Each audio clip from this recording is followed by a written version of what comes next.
This can be quite a challenge for you in the salon. The client has a lot of warm pigments, really a lot of copper, and really wants a cool brown color with lighter, cool highlights. So, what approach will you take to handle this?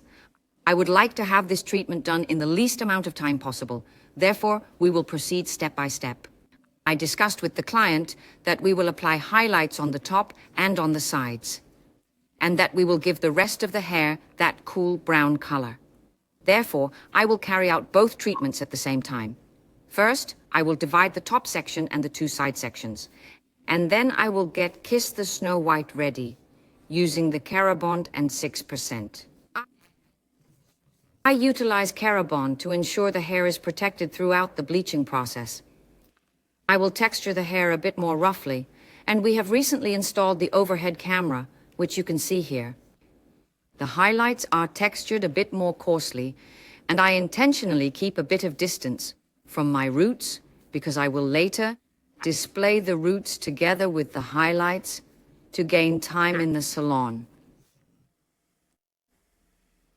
When you carefully examine the wish photo I displayed earlier, you can notice that there are indeed some rougher highlights present. Therefore, avoid being overly precise in your measurements, as this could lead to a blonde mist appearing in the hair. And I really want us to see some strands in the final result.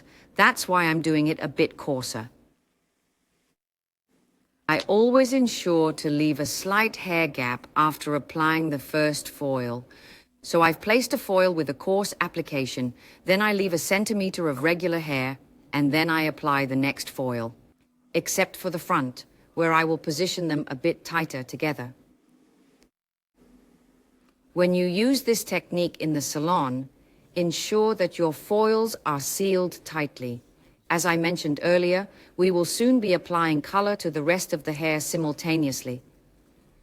And you need to have the ability to fold the foils forward and backward. If your foil isn't closed tightly enough, if not, your foil may slip, which is something you want to avoid. On the front side, I take some finer passages and then I grab a whole slight to get a bit more clarity at the front.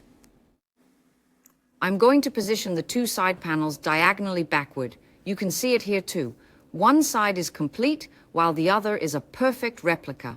I stand in front of my client and then diagonally backward, I will apply my lightening. Why do I do that? To create a beautiful soft movement of highlights on the sides of the hair.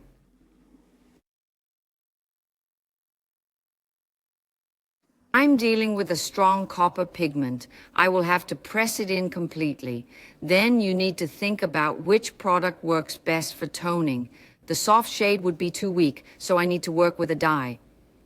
I also choose to work with the safe shades. They are slightly more pigmented than your Kera cream. I really need those pigments to achieve the color, to push in that orange pigment. I use half 7A, half 8A, and 1 part DMI. So, I won't use 3% on the lengths. That is completely unnecessary.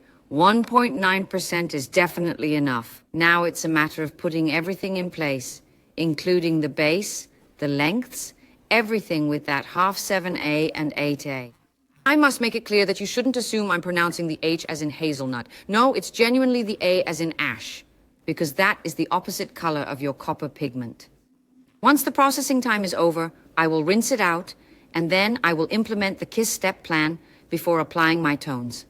I use Kera Boost number 2 and Kera Max number 3 from our step plan to apply the tones afterwards. I omitted all of this, so I could show you this video as fast as I can.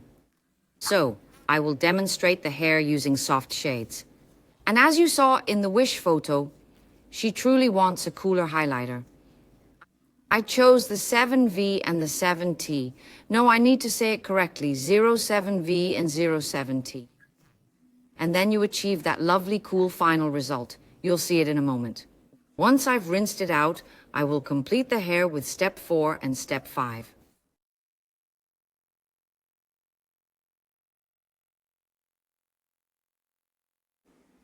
And here's the final result. I wish you all great success in the salon with this.